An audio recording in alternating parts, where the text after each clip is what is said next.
오늘의 묵상 한 장은 출애굽기 21장입니다. 오늘 또 생명의 말씀과 기도의 능력으로 천국을 실감하는 은혜가 있기를 원합니다.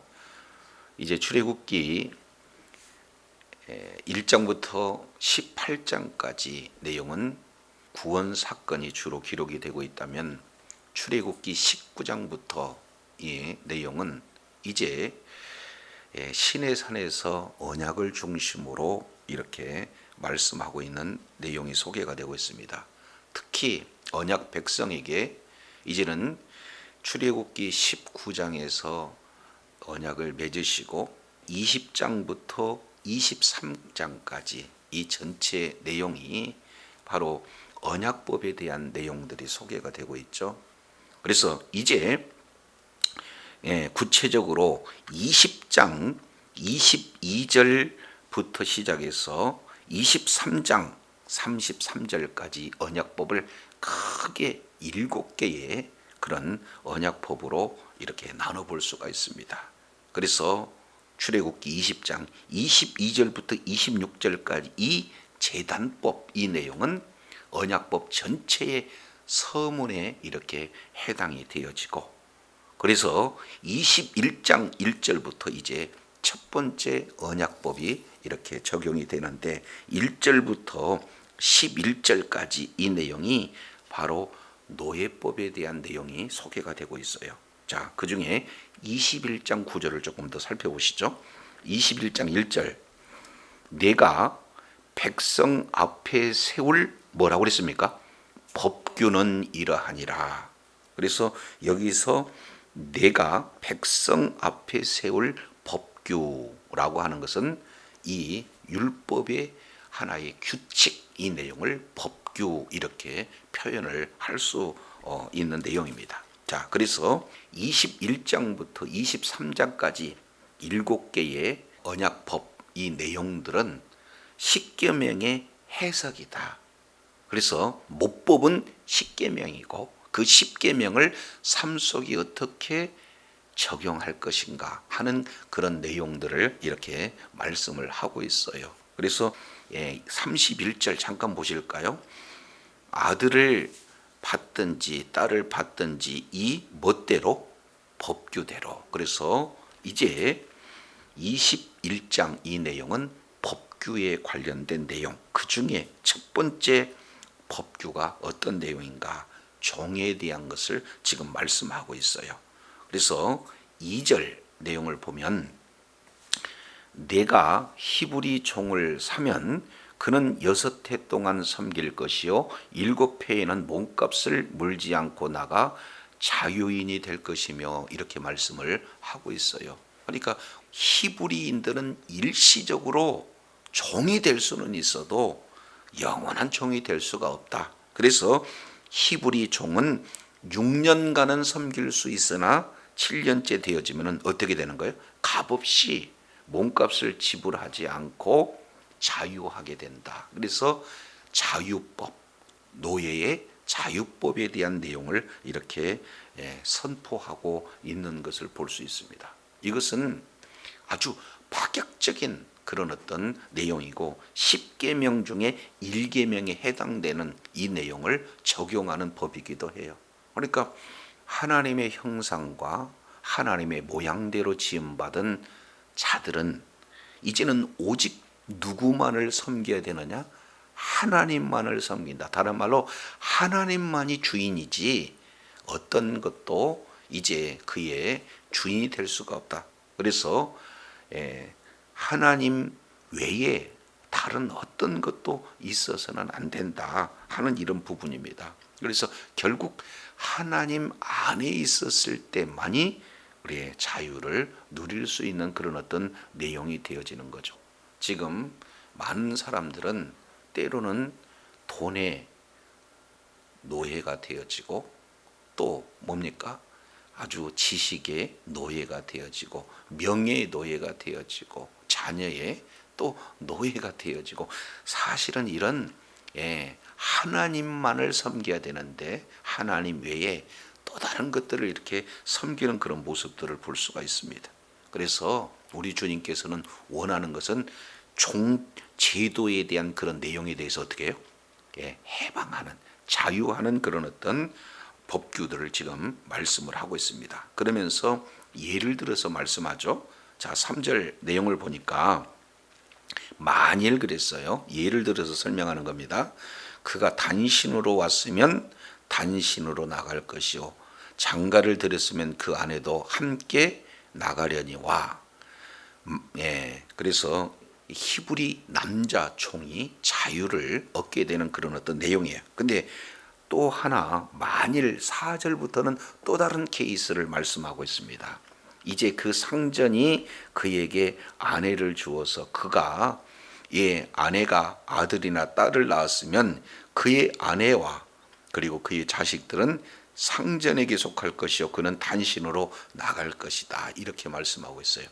노예로 들어와서 상전의 노예와 결혼해서 자녀를 낳게 되면은 자기 자신은 6년 동안 섬기고 7년에는 값없이 이렇게 나갈 수 있는 자유인의 몸이 되지만, 그와 함께한 아내, 자녀들은 주인의 소유가 되었기 때문에 이렇게 놓고 가야 된다 하는 내용을 지금 말씀을 하고 있습니다. 자, 그랬을 때 5절이에요. 종이 분명히 말하기를 내가 상전과 내 처자를 뭐하니? 사랑하니 나가서 자유인이 되지 않겠노라, 이렇게 말하고 있으면, 그러면은 어떻게 하느냐? 상전은 그를 데리고 재판장으로 데려갑니다. 그리고 그를 문이나 문설주 앞으로 데리고 가서 그것에다가 송곳으로 그의 귀를 뚫을 것이라. 그는 종신토록 뭐가 된다는 거예요? 이제 종신토록 종이 되겠다, 이렇게 말씀을 하고 있어요. 그래서 지금 남종의 규례에 대한 내용이 2절부터 6절까지 이렇게 두 가지 케이스를 통해서 말씀을 하고 있는 것을 보게 됩니다. 자, 근데 여기서 유념해 볼 수 있는 그런 내용은, 자, 남종이 결혼을 해서 아내와 이렇게 자녀를 놓고 자기만 나갈 것인가, 아니면은 아내도 그리고 자녀도 함께 있을 것인가, 그런 기로에서 종이 지금 선택하는 것은 자유를 선택하는 것이 아니라 뭐를 선택하는 거예요? 가족을 선택하는 거죠. 그래서 우리 하나님께서는 이 규례의 집을 통해서 말씀하고자 하는 그런 내용은, 이제는 가족 사랑의 그런 가치, 이 내용이 자기 개인의 자유의 가치보다도 더 존귀한 가치다라는 사실을 이렇게 볼 수가 있어요. 그러니까 자유보다도 더 위대한 가치가 사랑임을 이렇게 말씀을 하고 있습니다. 이 사실을 알고 내가 이제 종신토록 종이 되겠다 했을 때는 우리 주님께서 받아주시는 그런 내용이에요. 근데 여기도 조금 더 자세히 살펴보시죠. 자, 6절 한번 보실까요? 6절, 상전이 그를 데리고 누구에게로 간다 그랬습니까? 그렇습니다. 재판장에게로 갈 것이요, 이렇게 말씀을 하고 있어요. 근데 이 재판장에다가 풋노트 1번 따라가 보면은 누굽니까? 하나님, 엘로힘이에요. 그래서 하나님께 데리고 갈 것이요, 이런 어떤 의미가 이 속에 담겨져 있습니다. 그래서 이제는 귀를 뚫는 거죠. 그리고 나서 그가 영원히 사실은 종이 되어지는 내용을 지금 말씀을 하고 있습니다. 이것은 결국 주인이 누가 되어지는 거냐 보면은 하나님께서 지금 이 내용을 허용하시는 내용으로 봐서 하나님이 주인이 되시고 그는 뭐예요? 종이 되겠다. 이 케이스가 사실은 성경에서 이제 적절한 예를 우리는 로마서 6장에서 찾아볼 수가 있습니다. 우리 잠깐 로마서 6장 한번 보시죠. 15절 보겠습니다. 그런즉 어찌하리요? 우리가 법 아래 있지 아니하고 은혜 아래 있으니 죄를 지으려 그럴 수 없느니라. 16절입니다. 너희 자신을 종으로 들여 누구에게든 순종하든지 그 순종함을 받는 자의 종이 되는 줄 너희가 알지 못하느냐? 혹은 죄의 종으로 사망에 이르고 혹은 순종의 종으로 의에 이르니라. 하나님께 감사하리로다. 너희가 본래 뭐의 종이었어요?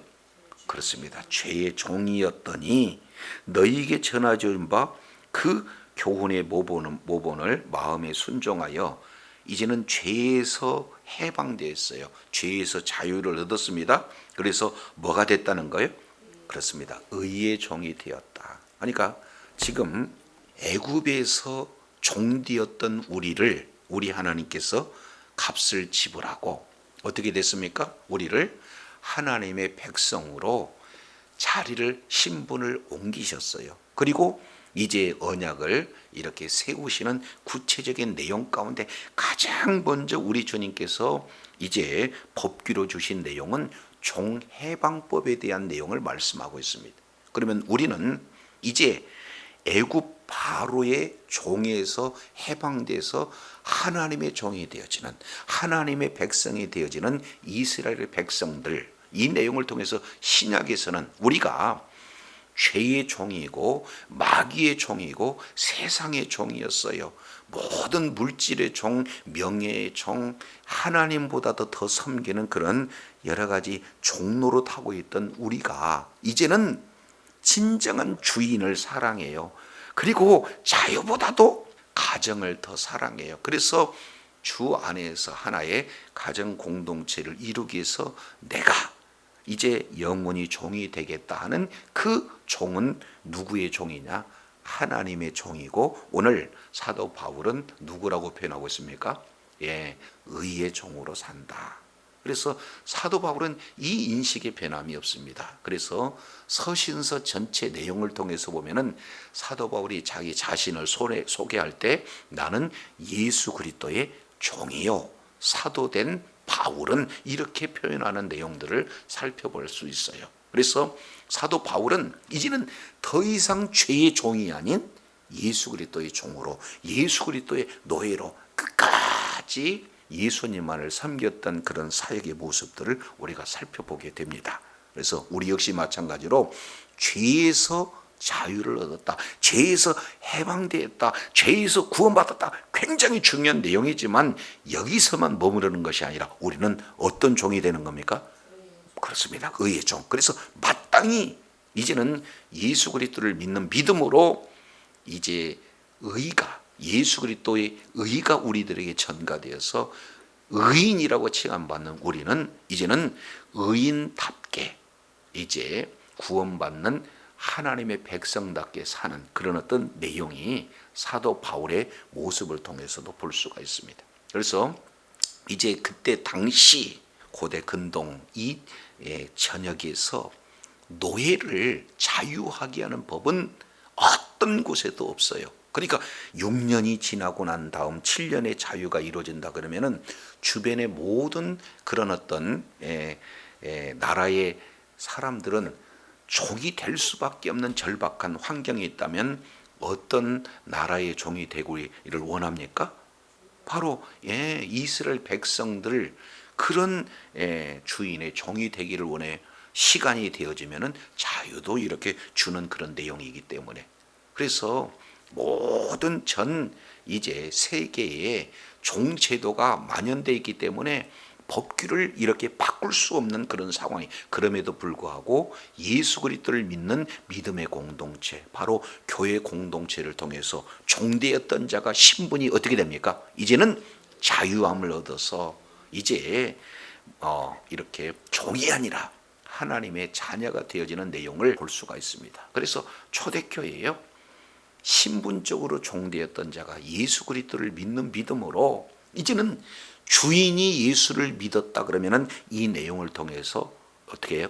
해방시켜주고, 또 종이 예수 그리스도를 믿었다 그러면은 영원한 종의 신분에서 이제 자유인이 되었던 그런 놀라운 은혜를 바로 언약 공동체인 이스라엘 백성들을 통해서 하나님이 법규로 이렇게 말씀하시고, 신약 공동체에서 교회 안에 예수 그리스도 안에 진리 가운데 자유를 누리는 이런 놀라운 역사가 임하게 되는 것을 볼 수가 있습니다. 그래서 1절부터 6절까지 이제 남종에 관련된 내용을 말씀하고 있다면 7절 보시죠.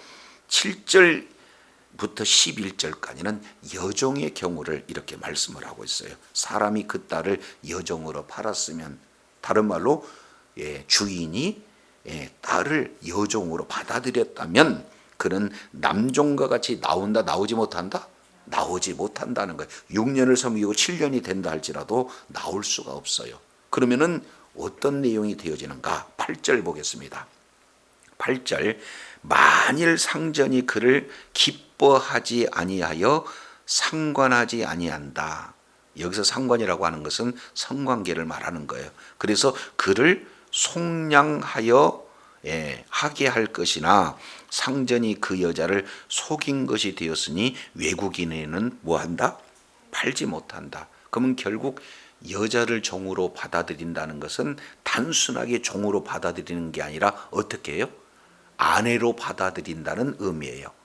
아니면 첩으로 받아들인다는 의미예요. 그러니까 마땅히 남편으로서의 이런 의무를 다해야 된다. 그런데도 의무를 다하지 못했다. 그러면은 여자를 속이는 그런 결과가 되기 때문에 이제 어떻게 됩니까?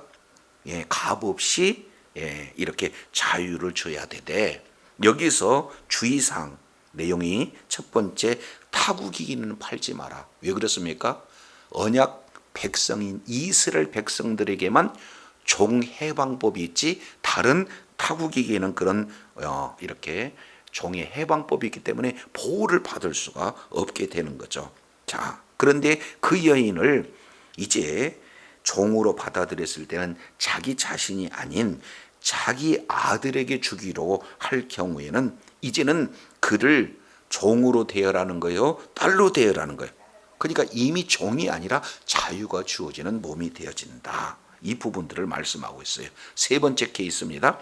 10절 내용을 보니까 만일 상전이 다른 여자에게 장가든다. 그러니까 이 여자를 맞아들이고 아내로 맞아들였는데 또 다른 여자에게 장가를 들게 되면은 의무가 세 가지예요. 첫 번째, 의복 주고, 그 다음에 음식 주고, 그 다음에 동침하는 것. 그러니까 첩으로 누려야 할 모든 혜택을 다 이렇게 해야 돼. 만약에 이 세 가지를 행하지 않으면은 그는 속전을 내지 않고 어떻게 되는 겁니까? 거저 나간다. 자유를 얻어요. 그래서 그때 당시 여자는 사회적인 약자예요. 그렇지 않습니까? 그래서 이제 아이 때는 부모가 양육을 하고, 그리고 결혼해서는 남편이. 그런데 그것도 안 되면은 이제 주인이 그 역할을 해줘야 되는데, 그렇지 않으면은 다 이렇게 자유를 주어서 다른 이때 시집 가서 이렇게 삶을 영위할 수 있는 그런 보장을 줘야 된다. 그래서 오늘 이 내용을 이렇게 적용을 해 봤을 때 우리는 하나님께서 전제사항이에요. 애굽에서 종되었던 이스라엘 백성들을 어떻게 해요? 값없이 언약의 근거에서 구원해 내셨어요. 구원해신 그 하나님께서 가장 먼저 이렇게 법규로 주시는 내용은 노예 해방법이다. 이 내용을 이제 신약 교회 공동체에서 그대로 순종해서, 그때 당시에 많은 노예 제도가 있는데 결국 이제 교회 공동체 안에서 모두가 다 이제는 진리 안에서 자유를 얻게 되어지고, 정말로 참으로 이런 자유인으로 이렇게 살아가는 그런 모범을 보인 곳이 바로 교회 공동체임을 우리가 생각해 볼 때, 오늘날도 역시 마찬가지로 이제 돈의 노예가 되고, 또 명예의 노예가 되고, 지식의 노예가 되고, 각종 여러 가지 모든 현안에 대해서 노예가 된 그런 자들에게 진짜 하나님 안에 있을 때만 자유가 있는 거고, 진리 안에만 있을 때만 자유가 있는 거고, 예수 그리스도 안에 있을 때 자유가 있음을 우리가 바로 증거할 때 먼저 이러한 내용을 그대로 삶 속에 적용해서 본을 보이고, 많은 영혼들을 정말로 이러한 하나님의 이런 말씀 안에 거하게 함으로 정말로 하나님 앞에 존귀하게 쓰임받는 복된 은혜가 저와 여러분의 삶 가운데 풍성하게 거하는 그런 역사가 있기를 간절히 원합니다. 기도하겠습니다. 하나님 아버지, 십계명은 모든 계명의 핵심이 되어지고 모범 중심이 되어지는데, 이런 십계명의 구체적인 해석, 십계명의 구체적인 적용사항, 이런 내용을 이제 서문과 결문 사이에 7가지의 언약의 구체적인 내용 가운데 첫 번째, 바로 노예 해방법에 대한 내용들을 오늘 또 말씀을 통해서 일깨워 주신 것 감사합니다. 이제 어떤 나라에도 없는 노예 해방법이 언약 백성들에게 가장 먼저 주어진 것은, 이제 사도 바울은 우리가 죄의 종이었더니 예수 그리스도를 믿는 믿음으로 이제는 의의 종이다, 이렇게 말씀하시면서 죄에 대해서는 완전히 해방되었으나 이제 우리가 하나님을 더 사랑해서, 그리고 구원의 은혜에 더 감사해서 스스로 의의 종이 되어서 이제는 어떻게 하면은 의의 그런 병기로 하나님 앞에 끝까지 쓰임 받을까, 일평생 이제 예수 그리스도의 종이 되어서 이제 모범을 보였던 그런 사도 바울의 그런 행적을 우리가 살펴보면서, 거룩하신 하나님, 우리가 이제는 진리 안에서 자유를 누리고 하나님 안에서, 예수 그리스도 안에서 자유된 우리이지만, 이제는 말씀 안에 스스로 종되어 하나님의 뜻을 이루며 끝까지 의로운 병기로 쓰임받는 복된 역사 있게 하여 주옵소서. 감사드리며 우리 구주 예수님 이름으로 기도드립니다. 아멘.